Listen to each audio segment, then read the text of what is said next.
pense qu'on peut commencer.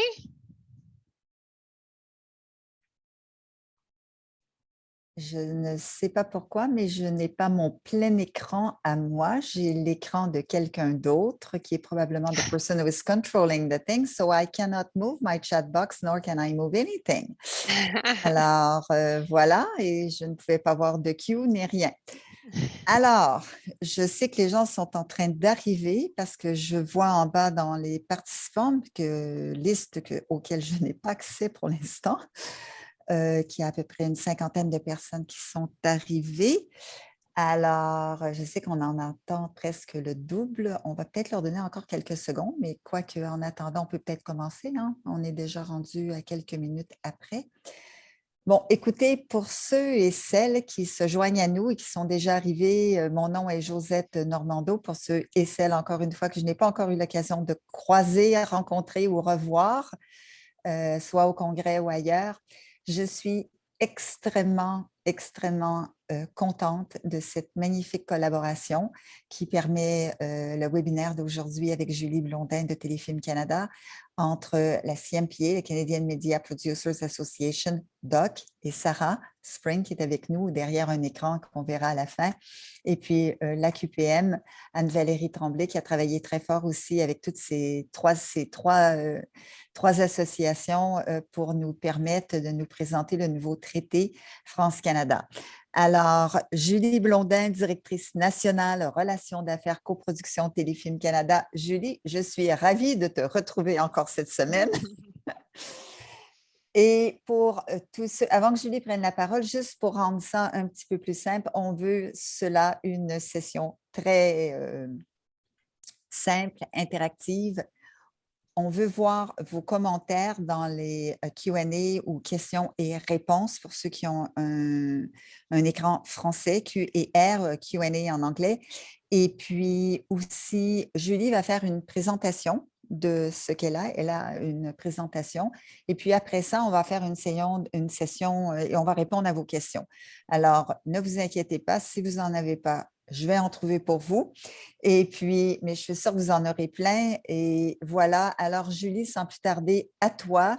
Je te passe le micro et on démarre. Parfait. Bien, merci beaucoup, Josette, pour cette belle introduction. Je me dois de renforcer qu'effectivement, c'est super de voir les trois associations, la QPM, DOC et le CMPA collaborer. On est honorés de faire l'objet de cette invitation-là, d'avoir l'opportunité de vous parler du traité, puis de pouvoir répondre à vos questions, j'espère. Le traité Canada-France, un de nos partenaires principaux, bon an, mal an depuis de nombreuses années. Quand ce n'est pas le partenaire principal en coproduction, il n'est pas loin derrière le premier. Un traité qui avait bien besoin de modernisation, sur lequel nos collègues chez Patrimoine Canada ont travaillé depuis des années, qui a été signé l'été dernier, à l'été 2021, et qu'on est très heureux qu'il soit entré en vigueur le 1er mai 2022. Donc, je vous présenterai les grandes lignes. La présentation n'est pas longue parce qu'un traité modernisé, simplifié, ça a l'avantage d'être bref. Donc, il n'y en a pas tant que ça à dire, à juste réviser le traité, mais ensuite, il y aura de la place pour les détails. Alors, next. Mais je ne suis pas très bonne pour faire à la fois la présentation et le parler, alors vous m'excuserez de temps en temps, je dois donner les instructions. Perfect. Alors, l'accord est simplifié d'une part parce qu'il en remplace 5. Il remplace d'une part l'accord sur le cinéma, l'accord sur la télévision, signés tous les deux en 83, mais qui faisaient l'objet de traités distincts. Et il abolit officiellement les 3 mini-traités qui n'avaient pas été utilisés depuis 2018, à mon souvenir, mais qui étaient encore en vigueur. Ce qui est important de garder en tête pour ce qui est des mini-traités, c'est que les mini-traités avaient été créés dans les années 80 par la France, qui en signait avec plusieurs juridictions. La France est en train de les abolir petit à petit, un pays à la fois. Les mini-traités étaient des outils quasi législatifs, mais il n'y avait pas de fonds d'associés à ça. Donc, les fonds qui pouvaient être dans la tête des gens associés aux mini-traités, ces fonds-là, du côté canadien, je ne peux pas parler pour le CNC, vous allez m'entendre dire ça souvent pendant la présentation. Je ne peux pas parler pour le CNC. Du côté canadien, les fonds n'ont pas changé. Donc, les fonds sont toujours présents. Il n'y a pas eu de changement. Si quoi que ce soit, notre financement a augmenté dans les dernières années, mais il n'y a plus cet outil législatif là. Maintenant, on peut passer aux détails du traité. La prochaine diapo. Donc, en termes d'œuvres qui sont admissibles en vertu de ce nouveau traité modernisé-là, eh bien, comme ça en fusionne deux déjà en partant, il y a les œuvres. You can go to the next slide. Alors, déjà en partant, comme ça combine les deux traités, bien, par définition, on parle de cinéma et on parle de télévision. Ça va un peu de soi. La nouveauté qu'on est bien heureuse de voir incluse dans le traité, c'est toute œuvre destinée au service de médias audiovisuels à la demande. Qu'est-ce qu'un service de médias audiovisuels à la demande? Vous avez la définition à l'écran. En gros, je peux donner un exemple. Netflix en est un. Je pense que ça parle de soi. Je vais peut-être anticiper déjà une question. On parle, est-ce que ça veut dire qu'on parle d'œuvres numériques en format linéaire ou non linéaire? Le phrasé du traité est suffisamment large que nous, on pense que ça pourra être inclus. Ceci étant dit, un traité, ça doit être bilatéral, donc on ne peut pas certifier ou recommander une œuvre d'un seul côté de l'Atlantique. Et pour le moment, ce qu'on comprend, c'est que la réglementation française n'est pas tout à fait rendue là. Ils s'y rendront sûrement, mais ce n'est pas encore le cas. Donc, comme on ne peut pas fonctionner tout seul, bien, pour le moment, ce n'est pas vraiment couvert par le traité, mais il est suffisamment moderne dans son phrasé qu'on pense qu'ils pourront éventuellement être inclus sans avoir la nécessité d'un nouveau traité pour le faire. Prochaine slide. En termes de contribution financière minimale, quand on parle de flexibilité, c'est souvent à ça qu'on fait référence d'abord et avant tout. Donc, le pourcentage minimal qui doit être atteint par un coproducteur ou l'autre. Donc, en audiovisuel, au sens général du terme, c'était 20 %, ça demeure 20 %. Il n'y a pas de changement. Par contre, en cinéma, on passe à 15 % où c'était 20 % avant dans l'ancien traité. Et si c'est du cinéma de langue française, et là, c'est un peu le bon forum pour en parler, ça descend à 10 %, ce qui était aussi possible dans l'ancien traité, mais seulement si on parlait de cinéma de langue française à haut budget, tandis que maintenant, c'est vraiment plus généralisé. Autre flexibilité accrue, s'il s'agit d'une tripartite, le producteur du troisième pays, sa contribution minimale doit être à 10 %. On considère donc que c'est une flexibilité accrue. D'ailleurs, même si on a pour l'instant recommandé que 2 productions officiellement en vertu du nouveau traité, ce qui est normal, là, il est encore tout nouveau. On voit déjà des projets qui sont en train de se restructurer pour bénéficier de ces marges plus tolérantes.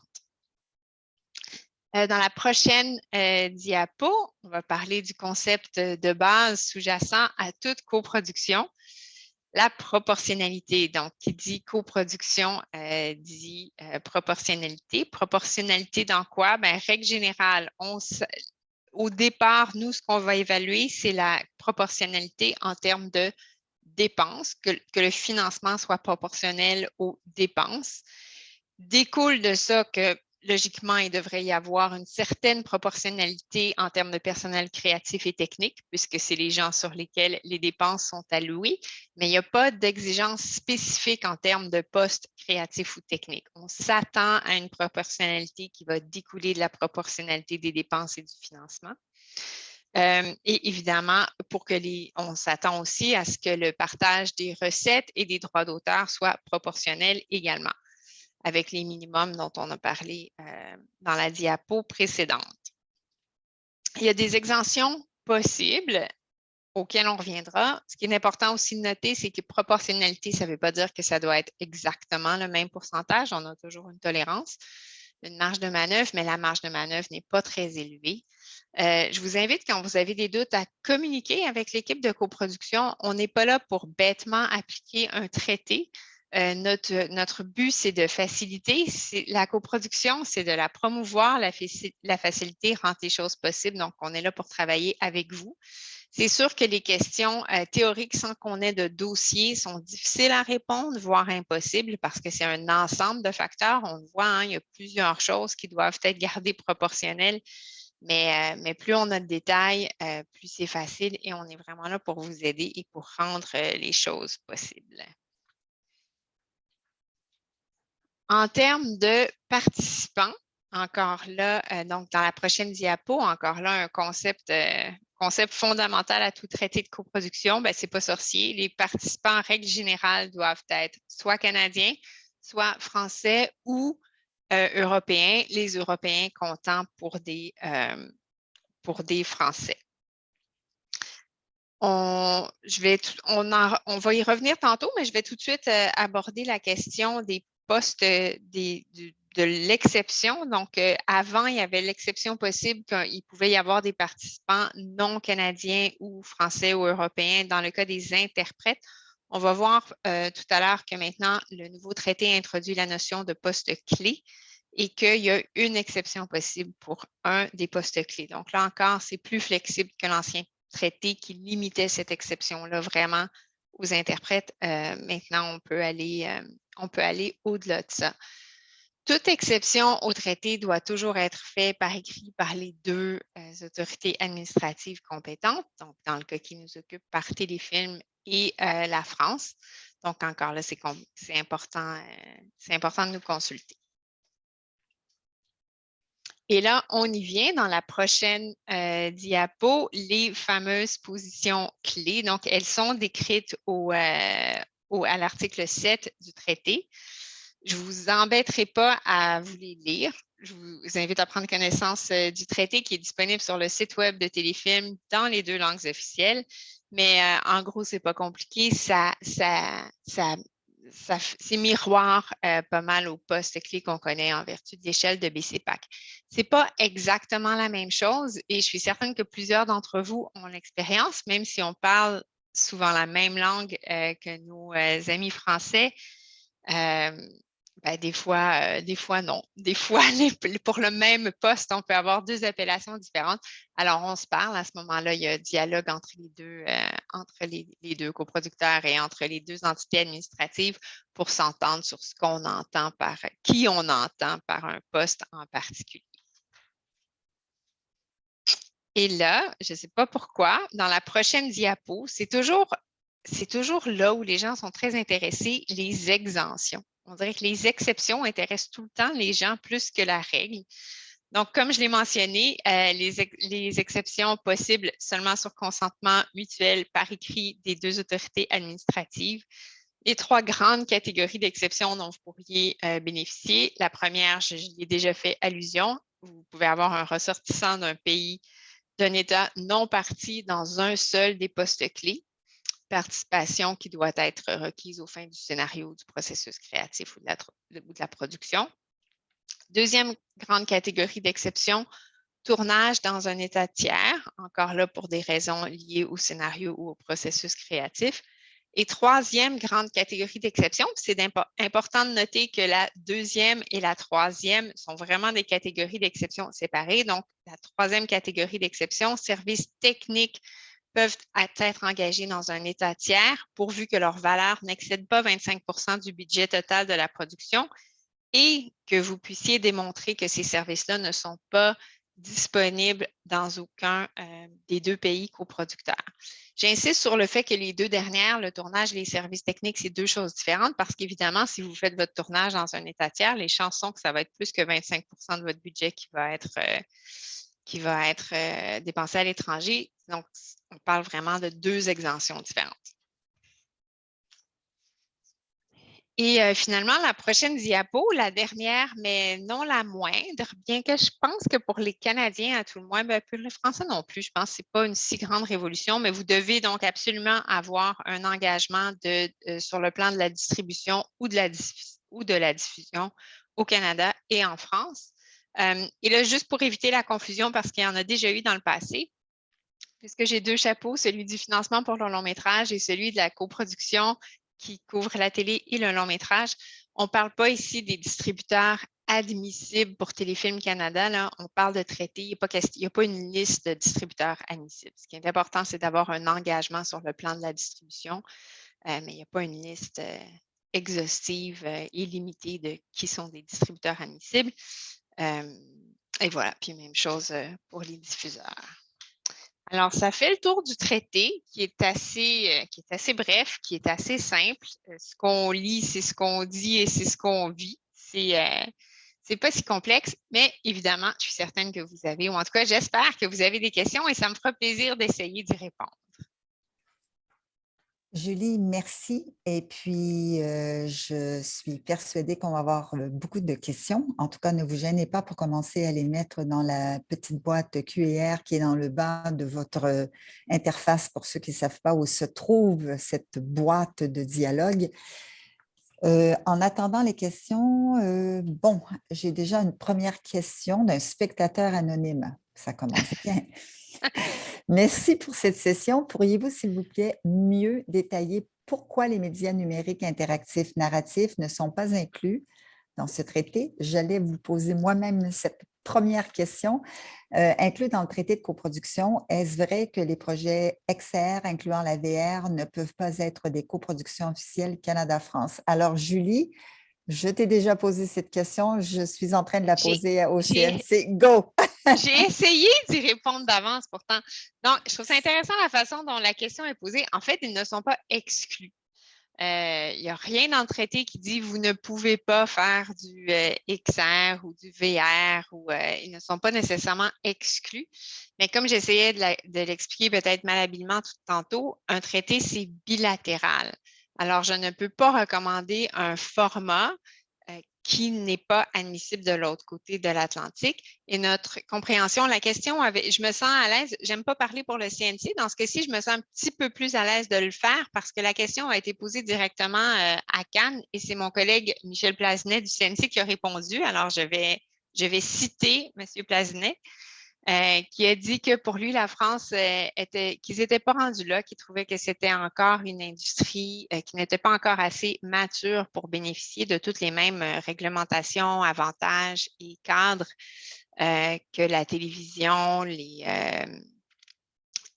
SMAD, les Netflix de ce monde et le cinéma. Donc, je ne peux pas fonctionner de façon unilatérale. Nous, on espère et on pense, et c'est notre compréhension, que le traité serait suffisamment large pour le couvrir éventuellement. Ça serait notre volonté. Et on espère que ça pourrait être le cas. Ceci étant dit, je pense qu'on ne se cachera pas non plus qu'au Canada aussi, on a des devoirs à faire pour qu'il y ait plus d'incitatifs pour ces types-là. C'est bien beau d'être recommandé en titre de coproduction officielle, mais encore faut-il que des avantages puissent en découler. Donc, je pense que nous aussi, on a encore des devoirs à faire à ce niveau-là et on espère y arriver. Okay, maybe for housekeeping, could you just remove the question mark and just put back the full screen, Mr. or handler behind the screen, s'il vous plaît? Juste, merci. Thank you so much. Je voudrais juste aussi peut-être ajouter, et Julie est au courant, j'ai une rencontre avec le CNC dans une semaine et ça fait partie des questions qu'on va leur poser. Et Monsieur Michel va être là également à la rencontre. Alors, on leur posera la question pour voir s'ils ont des visées puis qu'on ait quelque chose d'un petit peu plus clair de leur part, mais c'est bien d'être capable de faire des citations. Maintenant, s'il vous plaît, ne craignez pas de poser des questions. Je sais que vous en avez plein parce qu'on n'arrête pas de nous en poser. Alors, moi, je vais revenir à certaines choses. Julie, vous avez fait la différence tout à l'heure entre, et je suis ravie, mais je suis étonnée qu'il n'y ait personne qui n'ait pas posé de questions encore là-dessus, entre les tournages en pays tiers et le 25 de dépenses admissibles dans un autre pays. Alors, j'aimerais vous entendre, puis peut-être aussi une partie de cette réponse-là qui est pour la France et qui ne veulent pas voir l'exode en Belgique sans arrêt d'une partie de la post-production. De là, le 25 Les services aussi, pour le 25 de services techniques, c'est important de se souvenir que vous devez démontrer que les services ne sont pas disponibles dans un des pays coproducteurs. Donc, le but, ce n'est pas d'aller ou plus offrant, ou c'est pas d'essayer d'aller trouver des services moins chers ailleurs. On parle vraiment de services techniques qui ne sont pas disponibles dans aucun des deux pays coproducteurs, mais ce qui est complètement différent d'un tournage à l'étranger qui peut être justifié pour plein de raisons créatives et autres, pour lequel, ben, de toute évidence, on ne peut pas appliquer le 25 %. Je donne toujours comme exemple un documentaire sur les grands barrages dans le monde. Ben, on ne s'attend pas à ce que ça soit entièrement Non. tourné au Canada et en France. Alors, voilà.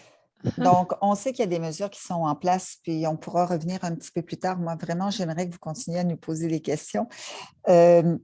Je voudrais revenir sur les points sécables traditionnels, parce que ce n'est pas nécessairement écrit comme ça, mais traditionnellement, le Canada devait toujours avoir un point sécable. La France n'avait pas nécessairement de point sécable. Alors, on a des bonnes nouvelles sur le point insécable. Donc, notre compréhension du traité, on a eu des conversations très, très récentes, Josette et moi, à ce sujet-là. Le traité ne fait aucune mention de minimum d'avoir un point sécable. Le traité est vraiment silencieux à ce sujet-là. Le traité parle de proportionnalité des postes clés sur un horizon de 5 ans. Donc, on ne parle pas par projet. Il est plus question d'une volonté politique et non par projet. Donc, nous, vraiment, notre compréhension, puis on a validé notre interprétation avec l'autorité compétente, ceux qui négocient le traité, c'est qu'il n'y a pas de minimum de points sécables ou insécables pour le Canada. L'important, c'est vraiment la proportionnalité dans les dépenses, d'où découle nécessairement une certaine proportionnalité dans le créatif, mais il n'est pas question de points sécables ou insécables. Ce qui devrait là aussi donner une plus grande flexibilité, en tout cas de notre côté, pour accepter de recommander un projet. Donc, des points créatifs qui laissent place à la créativité de nos producteurs. Oui, puis ça va régler aussi quelques problèmes qu'on a et le CNC est très au courant de ça. On en a parlé encore hier. Par exemple, on avait une obligation de points insécables, donc souvent on voulait avoir la musique, mais la France, le CNC, la musique, c'est un bonus pour les producteurs français. Alors, il y avait toujours cette espèce de, je ne dirais pas de chicane, mais de volonté de conserver la musique parce qu'on avait besoin, particulièrement en série, moins vrai dans les unitaires, ce genre de problème-là. J'ai posé une question aussi au CNC, puis peut-être ça va compléter les choses parce qu'on a entendu souvent la rumeur qu'un Canadien équivalait à un Français en Europe. Et j'ai posé la question hier à l'USPA et au CNC, puis on m'a répondu que oui, il y avait un décret et que pour la France, quand on est en traité, c'est une assimilation des postes, que le traité voulait cela. Donc, pour eux, la problématique des personnes clés, tant qu'elles sont canadiennes ou françaises, c'était assimilé, il n'y avait pas de problème. C'est une notion qui est comprise de chez vous également de la même façon. Ben, je pense Tout en étant dans la oui, c'est ça. Je pense proportionnalité. qu'on le phraserait probablement différemment, mais effectivement, c'est le principe de base d'un traité, c'est qu'il permet de te qualifier pour tous les incitatifs. Donc, je donne un exemple concret pour les programmes de financement de téléfilms. Normalement, il y a un nombre de points minimum BCPAC. Donc, il y a des positions qui doivent être canadiennes. Puis, on a des exigences au-delà de BCPAC où, par exemple, un réalisateur ou un scénariste ne peuvent jamais être non canadiens. À partir du moment où c'est une coproduction internationale, et là, ça revient un peu, je pense, Josette, à ce que vous disiez. À partir du moment où c'est une coproduction internationale, par définition, c'est admissible. Et quand c'est une coproduction internationale, bien sûr que c'est fort possible que le réalisateur et ou le scénariste ne soit pas canadien et c'est quand même admissible à mes programmes.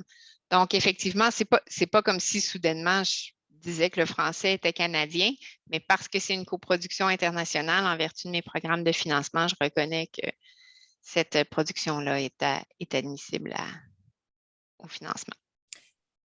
Merci. Je vois que nous sommes avec un auditoire extrêmement gêné ou je ne sais quoi, Ou ce mais sont tous des experts. oui, c'est formidable.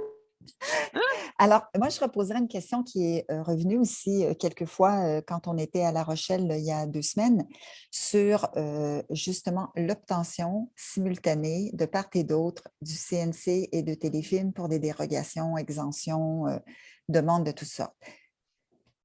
On sait qu'on n'a pas tous les mêmes délais de réponse. Je vais être très diplomate, n'est-ce pas? Nous faisons de la diplomatie culturelle. Alors, est-ce que vous avez parlé avec vos homologues du CNC, comprenant que ça peut devenir extrêmement, je ne sais pas quand on est en dépôt, puis là, je ne suis même pas encore rentrée dans la séquence de dépôt qui n'est pas tout à fait la même en France qu'au Canada. Non, je ne vois pas, Anne-Valérie, les questions. Ils ne rentrent pas dans mon Q&A. C'est peut-être que c'est ça le problème. Là, je viens de voir quelqu'un qui vient de me chatter quelque chose. Euh, alors, comment on peut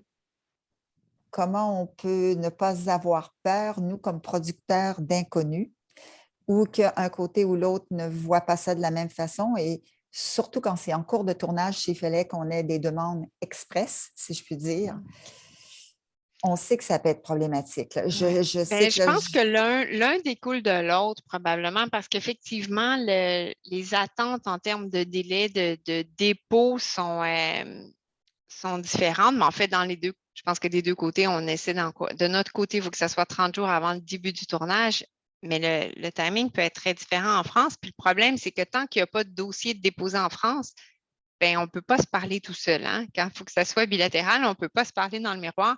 Donc, ça doit être la question la plus fréquemment posée de nos analystes aux coproducteurs canadiens. Ça doit être, est-ce que ton coproducteur français a déposé? Peux-tu déposer. l'encourager à déposer? Y a-tu déposé? Ça doit être la question la plus fréquemment posée parce qu'effectivement, c'est le point de départ de tout. Et comme le processus est différent en France, ils ne déposent pas nécessairement au même moment. Ils n'ont pas nécessairement intérêt à déposer au même moment.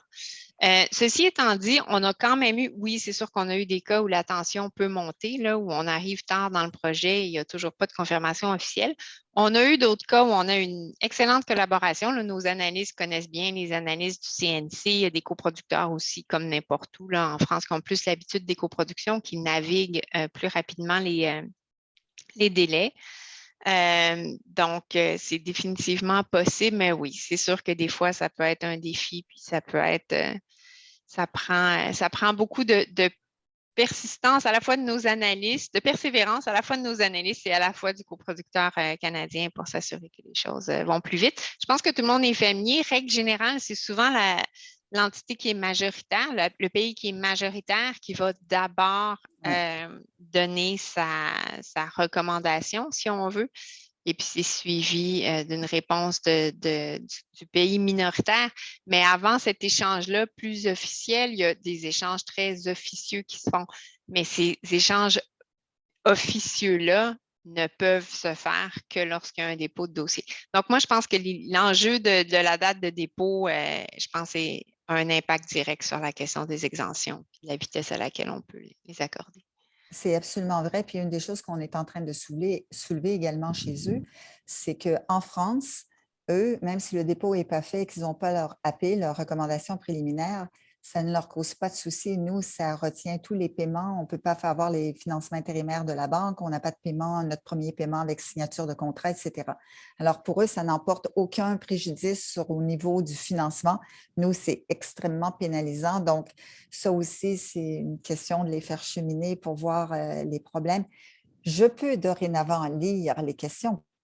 On les a mis dans le chat box et pas dans le Q&A box. Alors, je vais retourner au... J'étais un peu surprise que personne. Merci Anne-Valérie. Est-ce qu'on peut faire une coproduction Canada-France pour enrichir l'étape de post-production seulement d'un film ou faut-il vraiment appliquer 30 jours avant le tournage pour obtenir le certificat de téléfilm? Bien, OK, le traité ne spécifie pas de délai. C'est une question administrative. Mais si vous arrivez, mais c'est vraiment difficile, on vient parler de délai. Depuis tantôt qu'on parle de délai, il y a une raison pour laquelle on demande 30 jours avant le début du tournage. Parce que pour que tout tombe en place et que vous ayez vos réponses dans les délais impartis, on a besoin d'au moins 30 jours avant le délai du tournage. Donc, on l'encourage fortement, mais je vais être transparente, ce n'est pas une exigence du traité. Lorsque ça nous est arrivé d'avoir des projets qui sont soumis un peu plus tard, le plus gros défi qu'on a, c'est qu'il y a souvent des choses qui ne sont pas tout à fait conformes et que si on l'avait su plus tôt, je l'ai dit tantôt, on est là pour travailler avec vous, pour régler les problèmes, pour dire « Ah non, tu pourrais faire ci à la place de ça, puis ça fonctionnerait ». Il est souvent trop tard quand on arrive à la post-production pour restructurer le projet pour qu'il soit conforme. Donc, je vous encourage vraiment à le faire le plus Mais ce dans que je les comprends délais. ici, c'est intéressant dans cette question-là parce qu'on parle de post-production, ce qui veut dire que la personne ou la production est déjà en cours, elle a déjà un financement, elle a déjà sa banque, elle a déjà d'autres choses. Donc, techniquement, si tout est attaché, parce qu'il faut qu'on ait au moins 40 du financement côté canadien pour faire la demande, 70 côté français. Donc, on a une petite plus, mais c'est parce que nous, on a nos crédits d'impôt et eux, ils ne sont pas dans leur structure, donc ça doit jouer. Donc, techniquement, si tout était attaché, qu'il y avait toutes leurs licences, leur financement de part et d'autre, ils pourraient, on ne veut Ben, pas en encourager théorie, ça, mais mais encore là, on veut définitivement pas l'encourager. Puis l'autre chose, comme je le disais, c'est que le droit, tout ce qui est droit d'auteur, droit au revenu doit aussi être proportionnel. ah oui, Donc, ça, encore là, c'est sûrement pas impossible, mais pour un partenariat qui se structure si tard, puis d'accepter de céder les droits d'auteur, le droit au partage des recettes et que ça soit un vrai partenariat par opposition à de la production de services, ouais, encore, c'est pas impossible. Je peux pas vous dire que c'est interdit, mais je pense qu'il y aurait beaucoup de de- questions. ouais, il y aurait beaucoup de questions. Est-ce que le financement canadien peut inclure du financement non canadien? Oui. Alors là, ça aussi, il n'y a pas juste la France. Donc, oui, donc ça peut, le pays de provenance de la source de financement n'est pas aussi importante que là où on applique le financement. Donc, ce qui est important, c'est que ça serve à financer les dépenses du Canadien, mais la source de financement, elle peut provenir d'ailleurs. Ça arrive souvent que dans des juridictions étrangères, ils le voient un peu différemment, mais habituellement, on arrive à se parler, c'est-à-dire qu'on explique, ah non, moi je le considère de telle façon parce que je considère la source. Ah non, moi je le considère de telle autre façon, mais on veut tout dire la même chose, puis on reconnaît toutes les mêmes proportionnalités. Donc, oui, la source de financement, elle n'a pas besoin de venir du Canada pour être appliquée sur le Canada. Et puis souvent, on a des préventes aux États-Unis ou dans Mhm. d'autres territoires. Ouais, Donc, ils sont inclus dans notre portion canadienne, ils font partie de notre portion ouais. canadienne. Une autre question très pertinente, et puis je l'ai posée plusieurs fois moi aussi ces derniers temps. Est-ce que l'Angleterre, les Anglais sont inclus comme Européens pour le personnel admissible malgré le Brexit? J'ai Ah hâte que ouais. vous répondiez parce qu'on a… Nous aussi, on se l'est posé longtemps, cette question-là. Aux dernières informations qu'on a, oui. Ceci étant dit, c'est la prérogative des Français hein, de décider si oui ou non, parce que de toute évidence, le Britannique, il n'est pas canadien. Alors moi, je sais qu'il n'est pas canadien. C'est la prérogative des Français. Notre compréhension, c'est que présentement, en vertu, et là, malheureusement, je ne pourrais pas vous citer exactement en vertu de quelle réglementation européenne, mais ils ont une réglementation européenne qu'ils ont incorporée dans leur législation qui leur permet de reconnaître les Britanniques comme des citoyens européens AKA français, mais c'est vraiment quelque chose que je vous évidemment, ça a été un sujet très délicat, puis on a eu différentes interprétations. J'encouragerais vraiment vos partenaires français à valider cette interprétation-là, mais c'est la dernière qu'on a eue. Oui, et c'est vrai que l'Angleterre, le BFI reconnaît aussi les non, les Européens, C'est ça. Puis ça aussi, c'est mais leur que dans le prérogative. Fait qu'il cadre du suffit. traité, que dans Ouais. le cadre du traité avec le Canada. Fait qu'il y a toutes sortes de petites normes comme ça à Ouais, revalider, mais ça, je vais complexe. remettre ça sur ma Ouais. liste UK Brexit. La liste Ma d'épicerie pour liste, pour ma le liste, CNC. oui, exactement. Autre question. Bonjour, est-ce qu'il y a un accord commun dans la date maximale de dépôt pour la demande préalable de l'accord de coproduction? Canada, 30 jours avant le tournage. Oui, bien sûr. À date de dépôt du CNC, Ah ouais. Ben non. J-30 avant la fin des tournages. Ouais, ben, en fait, puis Josette le saurait plus que moi, là, mais puis effectivement, pour eux, c'est une exigence qui n'est pas requise à la même étape du financement que pour nous. Donc, les attentes en termes d'échéancier d'un côté et de l'autre ne sont pas tout le temps les mêmes. Des fois, ça va super bien, là, mais des fois, ça peut être Moi, je plus dirais que ça léger. dépend aussi du financement. Ils ont jusqu'à moins 30 jours avant la fin des tournages, mais ce qu'ils font, c'est qu'ils gardent une journée en banque pendant la post-production comme pick-up date et ils se servent de cette date-là. Mais c'est clair que pour eux, souvent aussi, c'est que parfois, pour ne pas perdre d'autres types de financement, ils essaient d'attacher d'autres licences étrangères pour rentrer dans leur pendant la production. Et s'ils avaient fermé la production, ils se priveraient de financement. Puis il y a des choses comme ça qui font que parfois, ils essaient d'attendre. Mais c'est sûr que nous-mêmes, on ne peut pas, on serait pénalisé parce qu'on serait, surtout s'ils sont majoritaires, on n'est pas capable d'avoir la mise en place de la décision préalable. Alors, à un moment donné, il va falloir qu'ils acceptent de le faire indépendamment de ce qu'ils peuvent perdre. Et ça, c'est dans la balance aussi d'établir le coût à la coproduction. Je cherche une autre, la prochaine question.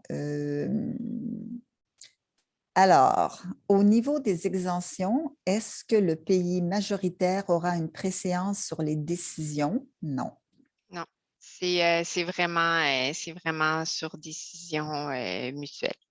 Donc, s'il y a un qui dit non, qui dit l'autre dit oui, ce n'est pas une question d'être minoritaire, majoritaire, c'est qu'il faut que vous vous entendiez. Non, le majoritaire minoritaire, ce que ça fait, c'est le premier qui va passer à l'étape officielle.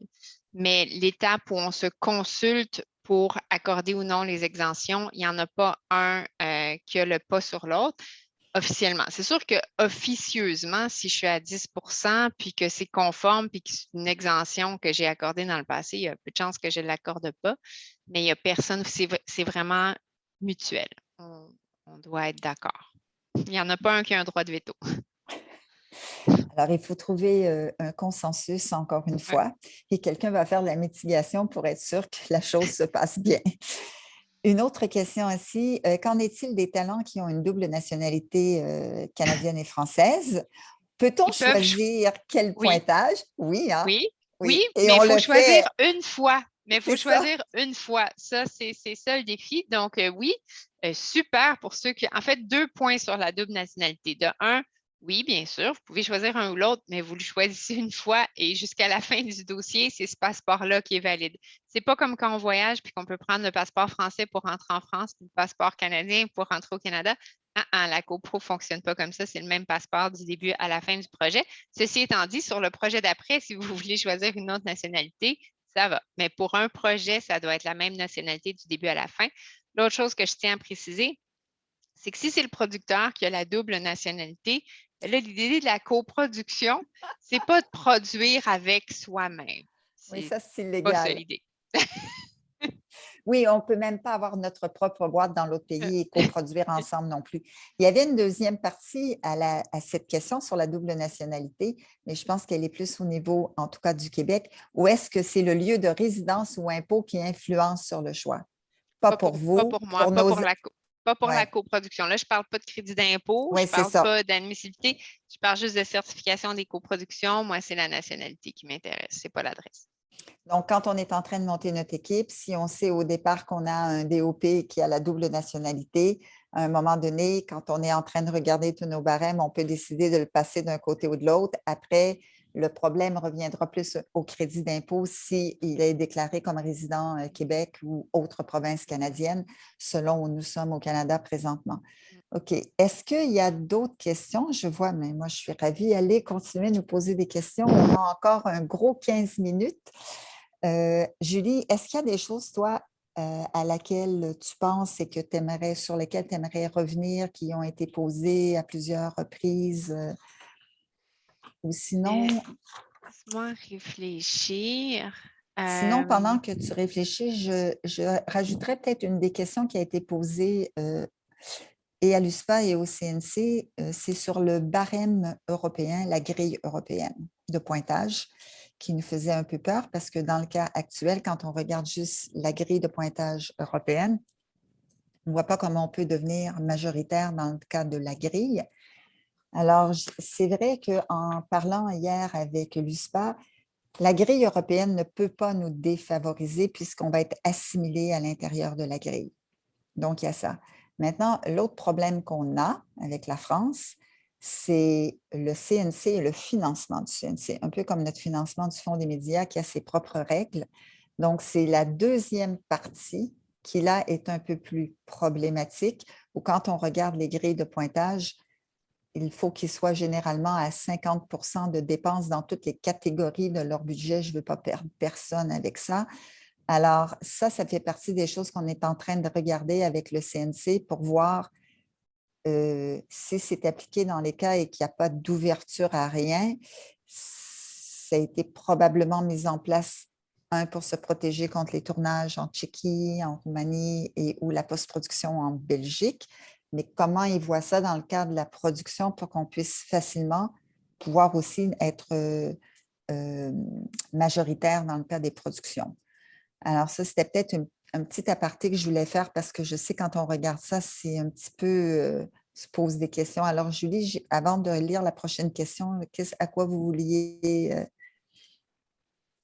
vous aviez Non, ben, réfléchi à quelque je chose? regardais. Ben, en fait, c'est parce que je regardais, j'étais curieuse de regarder les statistiques. Je ne sais pas si vous êtes des gens de chiffres et de statistiques, mais 78 coproductions avec la France je pense que les statistiques vont sur 8 ans ou 10 ans, si je me souviens bien, il faudrait que je vérifie.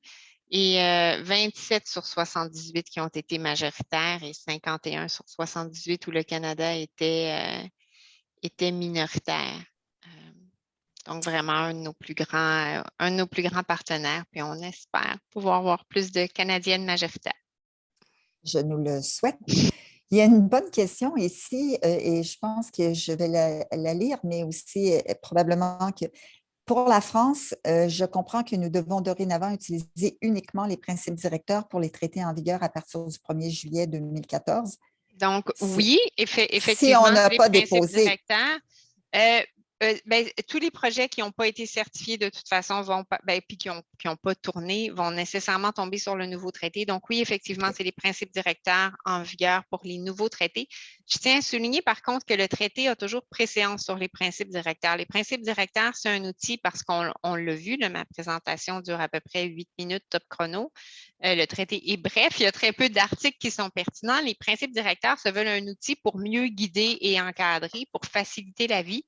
Mais en tout temps, le traité a préséance sur les principes directeurs. Donc, les principes directeurs sont un outil, mais la Bible, le guide, la loi, c'est le traité, là. alors, est-ce qu'on a d'autres questions? Mon Dieu, je suis... Julie, on est rendu presque à 10 minutes avant. Ah, les crédits d'impôt français ne tiennent pas compte de l'esprit du traité et défavorisent le français dans le cas de copro majo-canadienne. Comment expliquer cela? Ah, ça, je ne peux pas citer M. Plasmin parce que la question n'a pas été posée directement. Non, Ouais, je ne peux pas répondre je pour peux l'instant. tenter de répondre à ça brièvement, Julie, s'il vous plaît. Effectivement, le crédit d'impôt français est calculé sur l'ensemble du budget et il faut qu'ils atteignent 80 dans toutes les catégories, plus ou moins. Et effectivement, ils savent très bien que s'ils ont en coproduction, qui est une coproduction de plus de 20 ils vont perdre leur crédit d'impôt.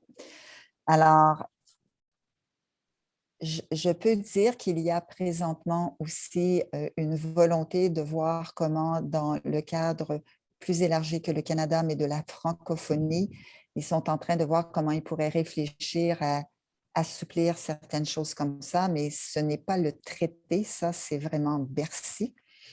Et ils sont très conscients de ça. C'est du protectionnisme français. Ils en sont conscients. Et leurs crédits d'impôt ne sont pas admissibles dans leur structure financière. C'est illégal, mais on sait très bien qu'ils s'en servent quand même. Alors, pour l'instant, moi, c'est tout ce que je peux dire, mais ils sont très conscients de ça. Et on espère qu'un jour, ils fassent le calcul du crédit d'impôt sur la proportionnalité du projet et non sur l'entièreté du projet. Il y a une chose aussi ça me fait penser, Julie, maintenant, on dit qu'on a 25 de dépenses admissibles, mais qui sont calculées sur l'ensemble du projet. Hein? Pour les services techniques, oui.